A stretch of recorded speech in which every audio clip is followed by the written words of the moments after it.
तेरा मेरा नाता कोई के आने वाले एपिसोड में हम देखते हैं कि नील को चाहत खाना खाने के लिए कहती है, लेकिन चाहत के बराबर में नील को बैठते ही डकार आने लगती है। तो चाहत कहती है कि तुमने क्या खाया है, तुम्हें खाली पेट डकार कैसे आ रही है। नील कुछ नहीं बोलता। चाहत कहती है बताओ तुमने क्या खाया है, तुम्हें डकार क्यों आ रहे हैं। तो चाहत को नील बताता है कि मैं घर गया था, वहाँ पर सभी खाना खा रहे थे तो मुझे भी वहाँ पर बैठ के खाना खाना पड़ा।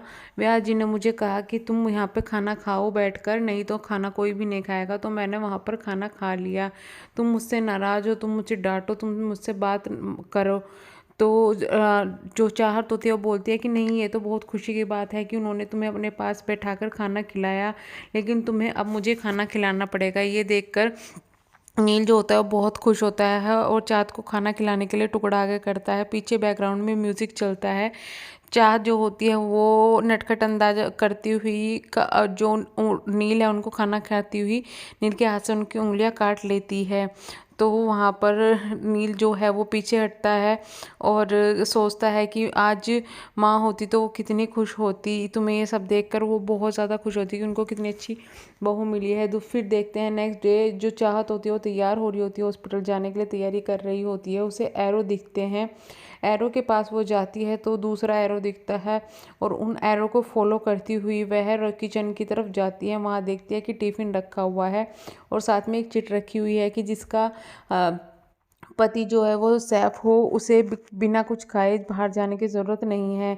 यह देखकर बहुत ज़्यादा खुश हो जाती है चाहत और माँ से बात करती हुई कहती है कि देखा है, अपने एक दिन मार मजाक में मैंने कहा था कि मैं सैफ से शादी कर लूँगी और वो बात सच हो गई। उन्हें पता था कि मुझे खाना बनाना नहीं आता। वो बाहर आती है, देखती है कि जो चूड़ियाँ हैं वो रखी गई है। उसे देखकर वो एक बॉक्स को देखकर कहती है अरे ये तो सरस्वती दीदी की चूड़ियाँ, ये यहाँ का पर क्या करी है, शायद व्यास जी से गिर गई है, उन्होंने मेरे लिए ये रख कर गए हैं। वह यही सोचते हुए बातें करती है तो वह सोचती है कि मैं पूछ कर आती हूँ, लेकिन वह उन्हें देखकर इतने में ऑफिस से कॉल आ जाती है और वह फ़ोन को सुनते हुए वहाँ से चली जाती है। व्यास जी खड़े हुए बातें कर रहे होते हैं तो मामी वहाँ पर बोलती है कि जब इसको पता चलेगा कि असलियत क्या है तो इसके पैरों से ज़मीन खिसक जाएगी, हम ये सब क्यों कर रहे हैं। जो नील होता है उस वो भोपा से बात कर रहा होता है रास्ते में चलते हुए।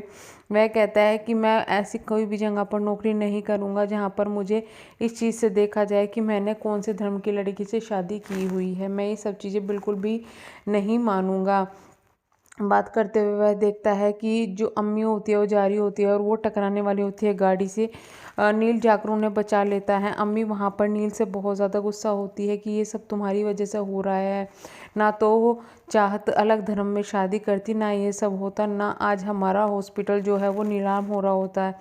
ये सोच कर देख कर नील बहुत ज़्यादा दुखी होता है और अम्मी इस पर चिल्लाकर गुस्सा होकर चली जाती है। नील कहता है कि ये सब मेरी वजह से हुआ है और मैं ही इसको ठीक करूँगा, मैं इसको बचाऊँगा, हॉस्पिटल को बचाऊँगा। फिर हम देखते हैं कि जो चाहत होती है वो बार बार नील को कॉल कॉल कर रही होती है, लेकिन नील ये सोच कर फ़ोन नहीं उठाता कि चाहत को क्या बताऊंगा। दूसरी तरफ मामी चाहत को फ़ोन करती है कि व्यास जी ने मिठाई लाने को लिए कहा है। चाहत कहती है कि क्यों, कुछ खास है क्या। तो मामी बोलती है नहीं मुझे नहीं पता, बस उन्होंने तुम्हें मिठाई लाने के लिए कहा है और तुम मिठाई ले आना। चाहत खुश हो जाती है। चाहत घर पर पहुंचती है तो वहाँ देखते हैं कि सजावट की तैयारी कर चल रही होती है। चाहत भी उसमें लग जाती है और सजावट करने लगती है। व्यास जी आते हैं। व्यास जी को देखकर चाहत कहती है कि देखो मैंने कितनी अच्छी सजावट की है, बताओ कैसी है। व्यास जी बोलते हैं कि क्या कि तुम इन्हें मामी को बोलते हैं कि तुम्हारी ये चूड़ियाँ, वो देखकर चौंक जाती है। चाहत कहती है कि ये चूड़ियाँ आपके पास कहाँ से आई है, सरस्वती दीदी की हैं। जब वह मिठाई खिलाने के लिए आ रही होती है तो वो कहती है कि ये व्यास जी ने मुझे दी है कि अब ये चूड़ियाँ मेरी होगी। तो चाहत उन्हें चूड़ियाँ दिखाते हुए कहती है कि ये चूड़ियाँ मेरे पास भी है। तो मामी हंसते हुए कहती है ये तो नकली चूड़ियाँ हैं जो हमने बाहर फेंक दी थी। चाँद ने कहा कि मुझे लगा कि व्यास जी ने मुझे दी है। तो व्यास जी गुस्सा होकर कहते हैं कभी नहीं।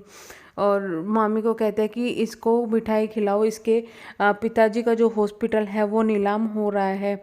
ये देखकर वह बहुत ज़्यादा शौक में आ जाती है और एकदम गिरने लगती है।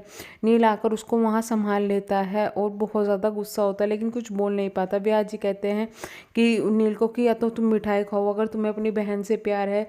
आज जिसने तुम्हारी बहन को मारा था उसकी मौत का बदला पूरा हो रहा है और आज उसका हॉस्पिटल नीलाम होता जा रहा है। अपनी बहन के लिए तुम्हें ये मिठाई खानी पड़ेगी, तुम्हें साबित करना होगा कि तुम अपनी बहन से ज़्यादा प्यार करते हो या इससे।